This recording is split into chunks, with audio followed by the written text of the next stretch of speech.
Welcome back to the Learnetto Podcast, where I speak to awesome programmers, designers, and marketers so you can learn from their experiences. Check out all our episodes on learnetto.com/podcast. While you're there, also have a look at the amazing courses on making web apps, designing mobile apps, growing your startup, and more that we have launched this week. And don't forget to sign up to our newsletter to get exclusive discounts on courses and new podcast episodes right in your inbox.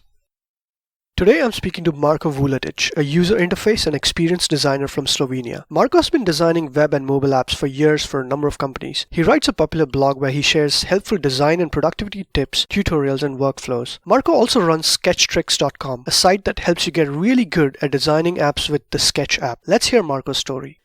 Hi Marko, how are you doing? I'm great. Thank you for having me. How are you? Yeah, I'm very well, thank you. It's nice to have you. Thanks for taking the time to speak with me today. Would you like to introduce yourself for the audience? Sure. So I'm Marko.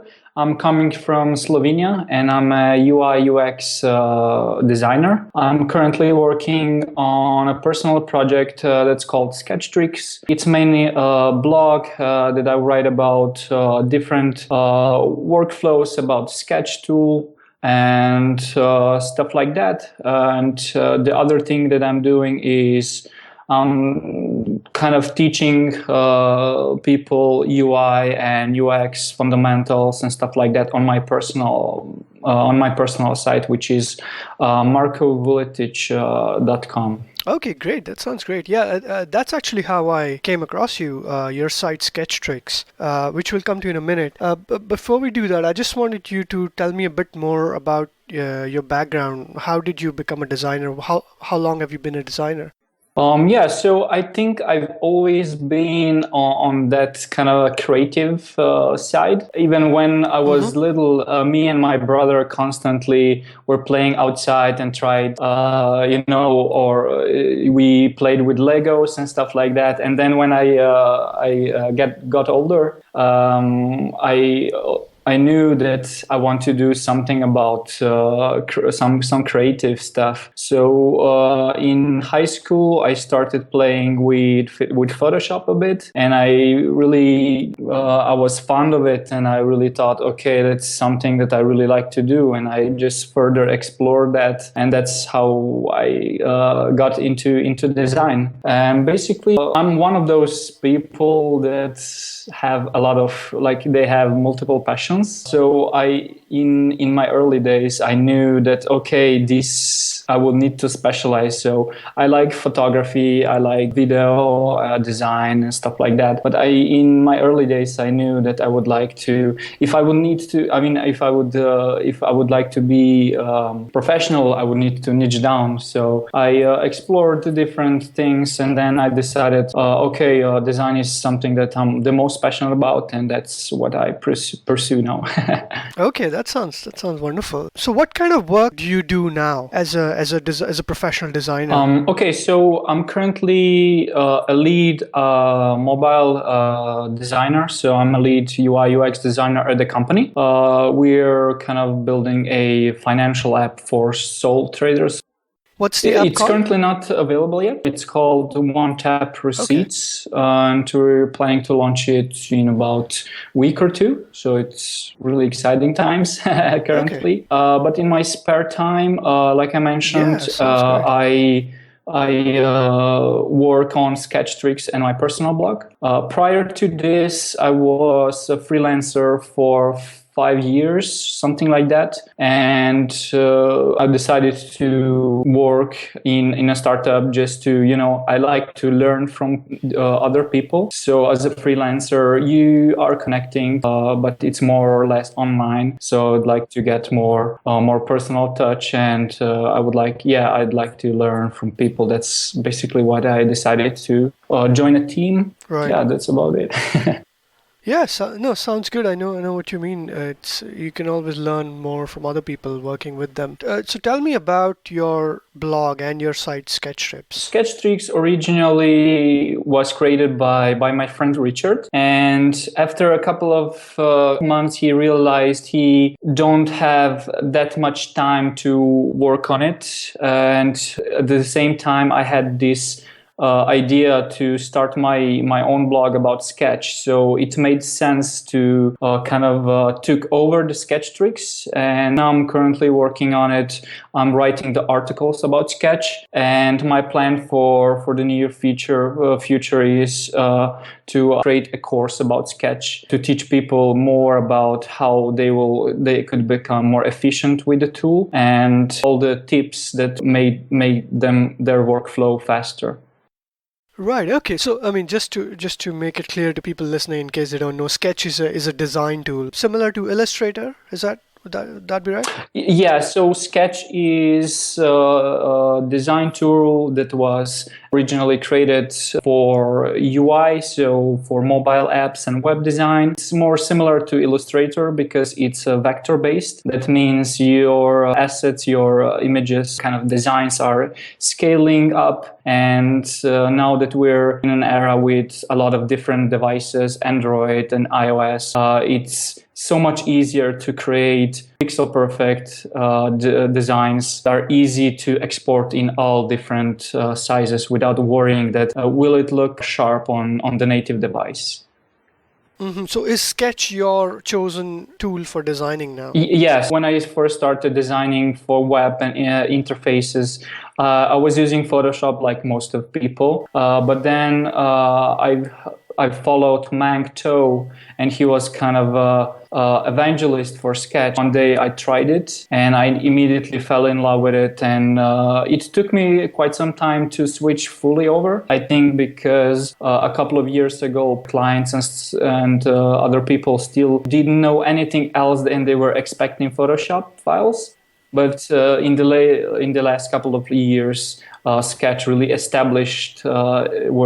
really established in the interface design world. So people nowadays don't even expect Photoshop files, but just like the assets. So for someone starting from scratch, say starting learning to design from scratch today, would you recommend that they use Sketch instead of Photoshop or Illustrator? Yeah, definitely. I mean, the Illustrator is definitely better if you would like to obviously create illustrations, because Illustrator is probably around 20 years old and Sketch is just a couple of years old. So their vector tools are much better. But as an interface designer, let's say if you would like to design a web pages or mobile apps and stuff like that, I would definitely recommend Sketch because it was designed for that. So all those features and tool sets are designed for people that are designing mobile apps and web interfaces. So all the tool sets are really quick to, let's say, export different sizes and create different kind of the assets and stuff like that. So I would definitely recommend people that are just starting out in design to go directly with Sketch. Okay, great. So on your site, sketchtricks.com, what kind of things do you typically teach? So yeah, currently I'm in a stage of just having different explanations of what tools to use and different techniques of how to create, let's say, color palettes and stuff like that. The blog itself is pretty new, so I only have a couple of articles for now. But my plans for it are, I would like to, like I mentioned, I would like to teach everything from what's the most important thing to know when you're designing, let's say, iOS app or Android app, or which plugins to use and what's the best way to create something. And it's basically the whole set from the beginner to intermediate and beyond. So.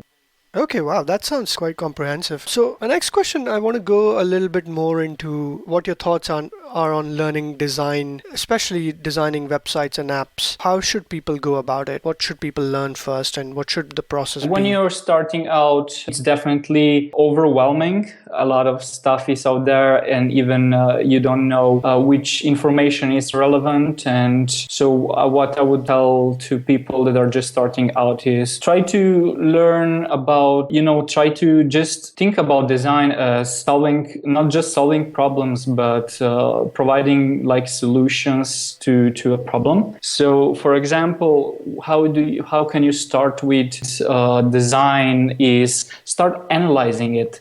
Let's say, go to a website that you really like, or open a mobile app that you really like, and try to analyze what is it exactly that you like for a certain design. So are the colors, is the balance between the text or stuff like that. So try to write that down, and that way you will see, okay, so these are different elements that are representing something that feels good, that looks good.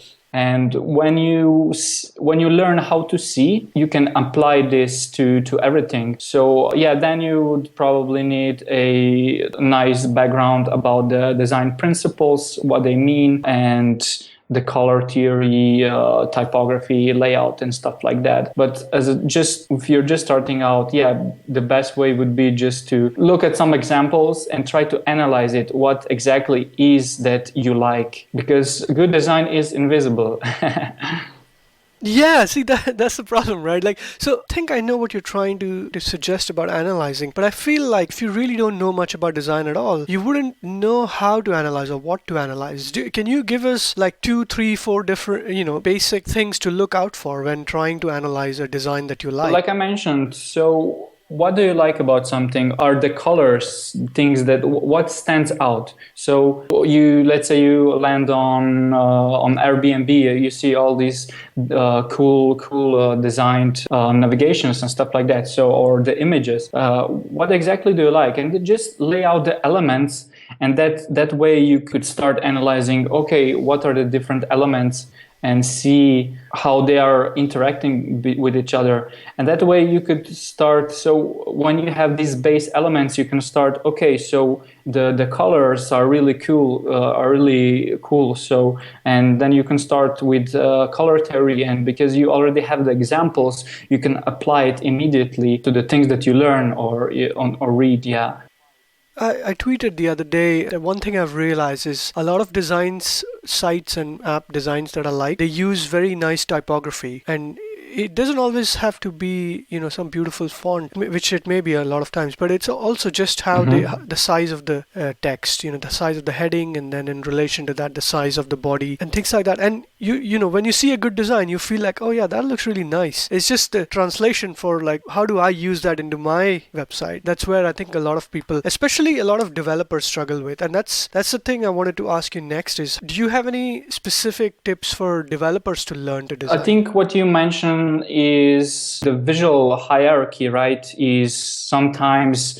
developers because they don't know the principles of design. They know what to look for. Like you mentioned, as a beginner, you know what elements needs to be there, but you don't know how to balance them and what exactly needs to be improved for people that will see that will look more balanced. So maybe what I would suggest is you start with visual hierarchy, so that way you see which elements are the most important, and that way you could tell the user or the visitor.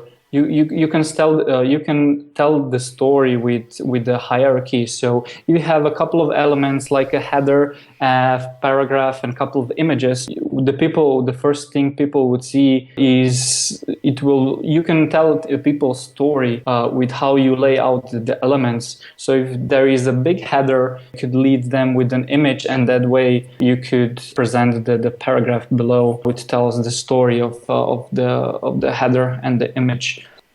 Okay, great. I think I'm going to have to dig into both your blog and your site, Sketch Tricks, and learn some of these things, because I try to pick up design things, from here, small tips here and there. But I am primarily a developer, so I have this sort of, not phobia, but just inability, I feel, to make a good design. I think it's the same as a designer. When you need, I do know front end, so HTML and CSS, but I try to learn the iOS, and it was overwhelming. It's the same as if somebody that's developer is trying to learn design. It's overwhelming at the beginning, like I mentioned. There are a lot of information. You don't know where to start. But once you get a piece of it somewhere and you get another piece somewhere else, you can start connecting the dots. And once this happens, it's so much easier to kind of get more in depth into different areas such as color theory or the visual hierarchy or typography or stuff like that. But yeah, when you're just starting out, it's so overwhelming. So I know how you feel when you're trying to do something, because probably most time you don't know where to begin, right? It was the same as me when I was starting out as an iOS development, but short after I just ditched it because I was so like, oh my God, that's so much to learn. Yeah, that's probably it. Yeah. One thing I want to touch on. So far we've been talking mainly about sort of visual design, UI design, graphic design. What about user experience design? Because on your website, I saw you describe yourself as a UX/UI design specialist. For our listeners, can you give us a small description of the difference between the two and what user experience design really means? Definitely. UI, so user interface design is usually what you see. So it's basically a visual design, how the elements are laid down on the layout and how colors are behaving and the typography and stuff like that. And what user experience is actual the feeling or the behavior of and the whole experience of one interacting with the product or website and stuff like that. So basically, as user experience designer, what are you doing is you're kind of designing the experience for the user. So when, say, you come to the website, how do you feel? What feelings are you perceiving and stuff like that? And the main difference between the two of them is that the UI designer is basically responsible for laying out the visual style and what's under the hood. So what's the experience designer is actually figuring out what does the user want and how is the best way that the user or the visitor will interact with a product or a website. Okay, so say we're designing let's say a user's sign-up journey. Okay, so someone comes to, say, at my site, Learnetto.com, and they look at a course and they decide, okay, they want to enroll in that course. And then they say, click through to the courses page and then say enroll in course and sign up. So this flow of going, say, from the home page to the courses page to then signing up, where does that fall? Is that both UX and UI design? When you're designing a flow, that's definitely a user experience designer. So when you're laying out so once you sign up, where should you be taken? Should you go to the welcome page or the home page directly or somewhere else? That's for user experience designer to test it out, to see what the user actually want, and they are designing that for them. And when you're talking about the sign up, so if we are going to design the actual form, so the buttons, the color of the buttons, the typography and stuff like that, the layout, that's the part of the visual designer, so user interface designer. And the nice part of being both is you can have the whole process of figuring out what the user wants, where would you like to take them, design the actual experience so they know once they are going to sign up, they won't go just to some page that it's not relevant for them, but it is something that they want. As a user experience designer, the process, I would say, is you start with the research and then you kind of present a strategy, then continue with interaction design, which is basically just laying out the flow like you mentioned now. And after that, you just prototype it and test it if it works. And that way you can see, okay, this doesn't work. Why doesn't it work? And once the flow is perfected, you go and design it like visually. Oh, I see. So is that your typical flow where you first do propose how the flow is going to be, and then you sort of design the interaction, and then say the flow using some basic design, and then you apply some more enhancements to the UI design? So yeah, my process is, before spending too much time in finalizing all the assets, so the UIs and stuff like that, I would like to know that whatever I'm designing is resonating with the user. It's easy to use. it's innovative, and the only way to do is to test it, it's to prototype it, and we can just mock it up with like wireframes just to see how it feels. And once we got a nice idea, we can then start applying a little bit of the design on it, just it's not plain wireframes, and then present it to the users and just see how they behave. And that way we can immediately see what are the flaws, what needs to be improved, how are they behaving, and stuff like that. So once we improve that and we kind of design the best possible solution, only then it's time for the actual pixel pushing, or how it's called nowadays. Pixel pushing. Okay, so you mentioned earlier that you were thinking of teaching a course online, and are these? Tell me what the course is going to be about. What you're going to cover? So basically, I will have 3 different stages. So the first stage would be beginner stage, which is going to teach people to actually get around Sketch. So what is Sketch? Their tools, how are they interacting with each other, and how you should use them, and stuff like that. And the next step would be actually using it for a project, and that way I will teach them through a web page or a mobile app to actually teach them how different things are done and how the workflow should be. So when would you how would you need to, let's say, export for different assets, what you need to focus on, and stuff like that. And the last stage would be improving the workflow for somebody that's already using Sketch. So I would use or teach them with different kind of plugins and how to improve their workflow with some additional tools such as Silver, Zeppelin, and stuff like that. Okay, great. And what's the format of the course? I don't have the course planned out yet because I'm currently focusing on just writing the articles. I mean, are there going to be videos and audio or just text? There are definitely going to be videos. I'm going to talk and just record my screen so they will know what I'm doing, because obviously that's the best way to learn, to just recreate. There will be workbooks, so they will actually have some other examples that I won't talk about in the course itself, just to train them, to exercise, and some templates for them to, if they're not sure how some stuff is done, so they could see it in the file itself. Okay, wow, this sounds great. I think I'm going to sign up for this course. I desperately need to learn some design properly, so that sounds perfect. Nice, thanks. Yeah, and we'll definitely link to it from our site as well. I think our audience will find it very useful. That brings us to the end of all questions I have for you today. Just before we go, I want to ask you to tell our audience where they can find you online and where they can follow your work. So I think the best way to reach me is on Twitter. Follow me on MarkoXV with 2 silent E's. And thanks for having me, Rishi, and I appreciate you.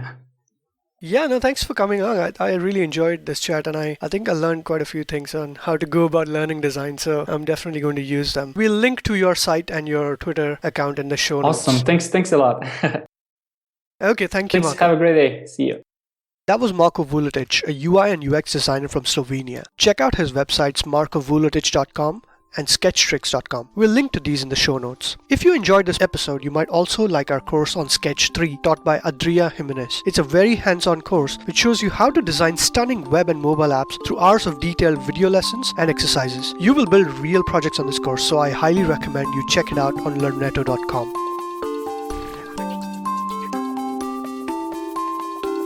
You can find the transcript of this interview on our blog at learnetto.com/blog. If you enjoyed this podcast, please rate us on iTunes so that others can find it and enjoy it too. You can also get new episodes by signing up to our newsletter on learnetto.com and following us on Twitter at LRNTTO. I'm your host Rishi Mittal, signing off. Until next time.